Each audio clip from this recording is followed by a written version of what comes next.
नमस्कार मित्रों, संदीप नामा में आपका बहुत बहुत स्वागत है। अमेठी गांधी परिवार, इटावा मैनपुरी यादव परिवार, बागपत या पश्चिमी उत्तर प्रदेश चौधरी परिवार का गढ़ माना जाता रहा है। इसी तरह से 1989 के बाद से तराई का ये छोटा सा जिला पीलीभीत मेनका गांधी के आभा मंडल से वशीभूत होकर दूसरे गांधी परिवार का मजबूत सियासी दुर्ग बन गया। मेनका गांधी ने पीलीभीत में जातिगत मिथक को तहस नहस करते हुए अपना वर्चस्व स्थापित किया और फिर एक वक्त ऐसा आया जब पीलीभीत की पहचान मेनका गांधी से होने लगी। 1991 की राम लहर में जरूर मेनका गांधी को शिकस्त का सामना करना पड़ा। उन्हें डॉक्टर परशुराम गंगवार ने हार का स्वाद चखाया, लेकिन 1996 में फिर जनता दल के टिकट पर मेनका गांधी को यहां से प्रचंड जीत मिली। मेनका गांधी 2 बार जनता दल से, 2 बार निर्दलीय, 2 बार भाजपा से सांसद बनी। ये संकेत देता है कि उनकी कितनी जबरदस्त पैठ थी पीलीभीत में और पीलीभीत की जनता पे। 2009 में मेनका गांधी ने यह सीट अपने सुपुत्र वरुण गांधी के लिए छोड़ दी और वरुण गांधी का सियासी सफर शुरू हुआ। वरुण गांधी ने भी इस सीट पर अपना कब्जा बरकरार रखा। उन्हें भी प्रचंड जीत मिली। 2019 में भी वरुण गांधी ही पीलीभीत संसदीय सीट से सांसद बने। पीलीभीत की जनता वास्तव में मेनका गांधी वरुण गांधी की आदी सी हो गई। ये दोनों माँ बेटे कहते भी थे कि पीलीभीत उनका वास्तविक घर है और पीलीभीत का हर व्यक्ति उनके परिवार का सदस्य है। पीलीभीत में वास्तव में माँ बेटे का इतना जबरदस्त दबदबा हो गया कि भाजपा की अहमियत ही खत्म हो गई। मेनका गांधी, वरुण गांधी सांसद भाजपा के रहे, लेकिन भाजपाइयों को ही कभी घास नहीं डाली। हकीकत यह है कि फजीहत से बचने के लिए भाजपाई भूमिगत से हो गए थे। वरुण गांधी भाजपा संगठन के किसी नेता या कार्यकर्ता को अपने किसी कार्यक्रम में बुलाते नहीं थे और भाजपा के किसी कार्यक्रम में, संगठन के किसी कार्यक्रम में शिरकत नहीं करते थे। 2019 लोकसभा चुनाव के बाद वरुण गांधी का मंत्री बनना तय माना जा रहा था। राजनीतिक गलियारों में जबरदस्त कयास थे कि वरुण गांधी का कैबिनेट मंत्री बनना बिल्कुल तय है, लेकिन मंत्रिमंडल में वरुण गांधी को जगह नहीं मिल पाई। कांग्रेस में जाने की चर्चाएं उठी, लेकिन राहुल गांधी ने पत्रकारों से वार्ता करते हुए साफ कह दिया कि वरुण गांधी की कांग्रेस में एंट्री संभव नहीं है। एक तरह से कांग्रेस के दरवाजे वरुण गांधी के लिए बंद हो गए। मंत्री न बनने के बाद से उन्हें एनडीए सरकार और प्रधानमंत्री मोदी में तमाम खामियां नजर आने लगी। मंत्री बनने से पहले नहीं, जब मंत्री नहीं बने तब उन्हें यह सब याद आया। सांसद बन के उसके बाद उन्हें कोई खामी नजर नहीं आई थी, लेकिन जब उन्हें मंत्री नहीं बनाया गया तो उन्हें संगठन में और मोदी में काफी खामियां नजर आने लगी। वे सरकार की विभिन्न योजनाओं के क्रियान्वयन पर सवाल उठाने लगे। इसे भी स्वीकार करना होगा कि उनका हर सवाल सटीक था, चाहे वो बेरोजगारी से मुताल्लिक था और चाहे वो महिलाओं को लेकर था, लेकिन और इनके किसी सवाल का मोदी सरकार के पास जवाब नहीं था। वरुण गांधी की सवालों से एनडीए सरकार असहज सी महसूस करने लगी। विपक्ष भी वरुण गांधी के सवालों को आधार बनाकर मोदी सरकार को कटघरे में खड़ा करने लगा। इसके बाद भी वरुण गांधी को पूरा विश्वास था कि 2024 के लोकसभा चुनाव में भाजपा नेतृत्व की इतनी हिम्मत नहीं है, इतनी जरूरत नहीं कर सकती भाजपा कि उनका टिकट काट सके। उन्हें पूरा विश्वास था कि टिकट उन्हें ही मिलेगा। जिस तरह से विपक्ष भाजपा को घेरने की कोशिश कर रहा था, उससे ऐसा लग भी रहा था कि वरुण का तमाम विरोध के बाद भी टिकट कट पाना मुश्किल है। भाजपा के लिए एक एक सीट महत्वपूर्ण है और किसी नए प्रत्याशी को यहाँ लाकर कोई रिस्क नहीं लेगी, इसलिए वरुण गांधी का टिकट पक्का है। वरुण गांधी भी पूरी तरह से मुतमईन थे अपने टिकट को लेकर।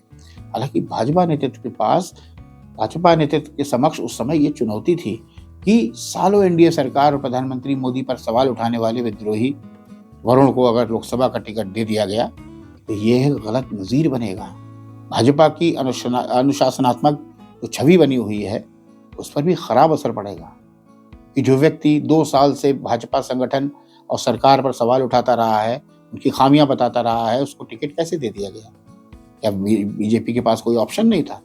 लिहाजा वरुण गांधी को अपने बड़बोलेपन का खामियाजा भुगतना पड़ा और उन्हें भाजपा नेतृत्व ने काफी सोच विचार करने के बाद टिकट से वंचित कर दिया। फिर सवाल उठने लगे कि क्या वरुण ईडी गठबंधन से चुनाव लड़ेंगे, क्योंकि ईडी गठबंधन से टिकट का ऑफर आने लगा था। वरुण गांधी सदमे में तो थे ही, उन्हें बिल्कुल विश्वास नहीं था कि उनका टिकट कट जाएगा। लेकिन ऐसे वक्त में भी उन्होंने सूझबूझ से काम लिया और चुनाव न लड़ने का फैसला किया। हालांकि उन पर बहुत दबाव था कि वो चुनाव लड़ें, लेकिन उन्होंने चुनाव न लड़ने का फैसला किया। लेकिन ये भी बिल्कुल पक्का है कि अगर वरुण गांधी ईडी गठबंधन से चुनाव लड़ते तो हार निश्चित थी और इससे उनकी साख पर भी बट्टा लगता। अगला सवाल ये उठा कि वरुण के विरोध से क्या एनडीए प्रत्याशी जितिन प्रसाद को नुकसान उठाना पड़ेगा। इसे लेकर एनडीए ने पूरी ताकत झोंक दी कि वरुण गांधी फैक्टर कहीं जितिन प्रसाद के चुनाव पर प्रभाव न डाले। खुद प्रधानमंत्री मोदी, गृह मंत्री अमित शाह, मुख्यमंत्री योगी आदित्यनाथ की तो 2 सभाएं हुई, रक्षा मंत्री राजनाथ सिंह का भी दौरा हुआ। अगर यह कहा जाए कि ये सारी कवायतें वरुण गांधी के तिलिस्म को तोड़ने के लिए थी तो गलत ना होगा। तिलिस्म टूटा भी, एनडीए प्रत्याशी जितिन प्रसाद भारी मतों से जीते भी, और जीते तो मंत्री बनना तय था ही, मंत्री भी बने। वरुण गांधी का भी मुगालता दूर हो गया कि पीलीभीत संसदीय सीट पर वही होगा जो वह चाहेंगे। जैसा आदरणीय मोदी जी को गलतफहमी हो गई थी, उनकी गलतफहमी दूर भी हो गई कि उन्होंने जो कह दिया 400 पार तो ब्रह्म वाक्य हो गया, 400 पार आना ही आना है, उनकी भी गलतफहमी दूर हो गई। इधर वरुण गांधी का टिकट कटा और उधर मेनका गांधी सुल्तानपुर से चुनाव हार गई। हालांकि पिछले लोकसभा चुनाव में भी काफी कम मतों से वो जीती थी, लेकिन इस बार उनको हार का सामना करना पड़ा। माँ बेटे के लिए ये दोहरा झटका था। वरुण गांधी का टिकट कटा, मेनका गांधी चुनाव हार गई। कहने को तो पीलीभीत वरुण का परिवार है, लेकिन आए दिन परिवार के लोग गरियाए जाते थे, कुत्ते की तरह दुत्कारे जाते थे, खबर नहीं छपती थी और ना ही दिखाई जाती थी। सीधे मालिकों से शिकायत। वह दौर भी देखा है हमने। विकास का बड़ा शोर था साहब, बहुत शोर था। पीलीभीत में विकास की गंगा बह रही है। हकीकत यह है कि रत्ती भर विकास नहीं कराया माँ बेटे, रत्ती भर विकास नहीं कराया। विकास या किसी बड़ी उपलब्धि के नाम पर पीलीभीत की स्थिति शून्य रही। मेनका गांधी वन और पर्यावरण पशु प्रेमी कही जाती हैं, पूरे देश में उनकी ख्याति है, उन्होंने काम भी बहुत किया है। लेकिन टाइगर रिजर्व तभी बना जब पूर्व मंत्री हाजी रियाज अहमद इस प्रस्ताव को मुख्यमंत्री तक ले गए। पत्रकारों ने यहाँ शिवपाल सिंह यादव को घेरा, तमाम यहाँ के बुद्धिजीवियों ने, पर्यावरण प्रेमियों ने शिवपाल सिंह को घेरा। अब शहर में ओवरब्रिज की बात करते हैं। शहर में ओवरब्रिज भी तब बना जब पीलीभीत की जनता सड़कों पर उतर आई। कोई योगदान नहीं था मेनका गांधी और वरुण गांधी का। पीलीभीत के लोग दशकों से विकास के नाम पर झुंझुना बजा रहे हैं। कोई कहने की हिम्मत नहीं जुटा पाता कि विकास नहीं हुआ। पीलीभीत में मेडिकल कॉलेज प्रदेश सरकार की घोषणा थी और कई जिलों में मेडिकल कॉलेज बना है, खुल रहा है। हाँ, शीघ्र धन शासन से अवमुक्त कराने में जरूर प्रदेश सरकार के राज्य मंत्री संजय गंगवार ने महत्वपूर्ण भूमिका निभाई। मुख्यमंत्री से भी मिले कई बार और मुख्यमंत्री ने इस संदर्भ में बयान भी जारी किया। मेनका गांधी, वरुण गांधी सहित सभी जनप्रतिनिधियों की यह अकर्मण्यता का परिणाम है कि प्राकृतिक संपदा से परिपूर्ण होने के बावजूद तराई का यह छोटा सा जिला पीलीभीत विकास की दृष्टि से बिल्कुल फिसड्डी है। मेनका गांधी और वरुण गांधी देश के बड़े नेताओं में हैं, कोई दो राय नहीं इसमें। उनसे जिले को बड़ी उपलब्धि की दरकार थी। जब वो यहाँ से सियासी सफर शुरू किया दोनों ने, तो लगने लगा था कि पीलीभीत की कायाकल्प होगी, लेकिन रोजगार का सृजन होगा, बेहतर शिक्षा, चिकित्सा, परिवहन की सुविधा मैसर हो सकेगी। लेकिन ऐसा कुछ नहीं हुआ। विकास की गंगा बह गई साहब, पता नहीं कहाँ बह गई। अगर सांसद निधि से आवंटित धनराशि से बन रही सड़क पुल को ही विकास मान लिया गया हो तो यह कोई तो आम आदमी भी कर सकता है। अगर उसका बजट निर्धारित है, बजट मिलता है आपको, तो जो भी इस कुर्सी पे बैठेगा ये काम तो वो भी कर सकता है। अगर मेनका गांधी या वरुण गांधी जैसी बड़ी शख्सियत इसी को विकास समझकर खुश हैं तो कोई बात ही नहीं है। यह उनकी खुशफहमी से अधिक कुछ नहीं है। किसी के रहने ना रहने से कोई काम रुकता नहीं है। जो दूर चला जाता है वह स्मृति पटल से भी ओझल होने लगता है। ये कटु सच्चाई है। Out of site is out of mind. Lok Sabha चुनाव हुए, अभी ज्यादा वक्त नहीं हुआ है, लेकिन वरुण गांधी की चर्चा पीलीभीत से एक तरह से खत्म सी हो गई है। जो लोग सिर्फ वरुण गांधी से जुड़े हुए थे वे बिल्कुल खामोश हैं, बिल्कुल चुप्पी साधे हुए हैं। वरुण को टिकट ना मिलने पर अंदरूनी रूप से उन्होंने सपा प्रत्याशी को चुनाव लड़ाया, पर इसका कोई फर्क नहीं पड़ा। वरुण खेमे को भी अपनी हैसियत पता चल गई। वरुण गांधी की उपेक्षा से जलील हो चुके भाजपाई तो खैर वरुण गांधी का नाम लेने से रहे। अब वरुण ब्रिगेड के लोगों ने भी चुप्पी साध रखी। यही जीवन की सच्चाई है। समय के साथ चलना ही नियति है। अतीत के साथ कोई जीना नहीं चाहता वरुण जी।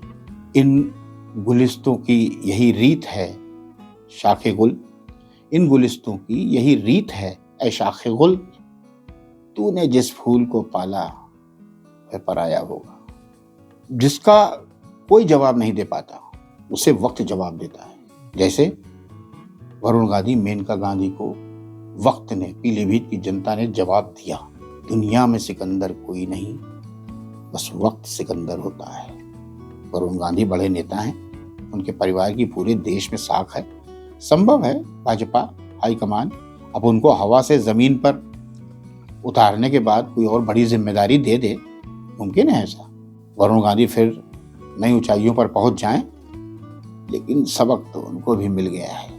उन्हें बहुत अच्छी तरह से ये मालूम हो गया है कि शेर का भी सवा शेर होता है। खैर, वरुण गांधी की जगह जितिन प्रसाद को जनता ने सांसद का ताज पहनाया है।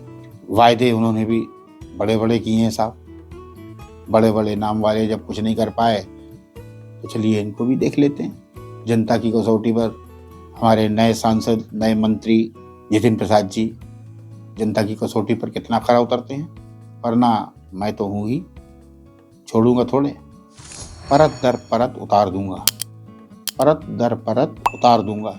इसी तरह इसी संदीप नामा के एपिसोड में बस आप अपना आशीर्वाद बनाए रखिएगा। जय हिंद मित्रों।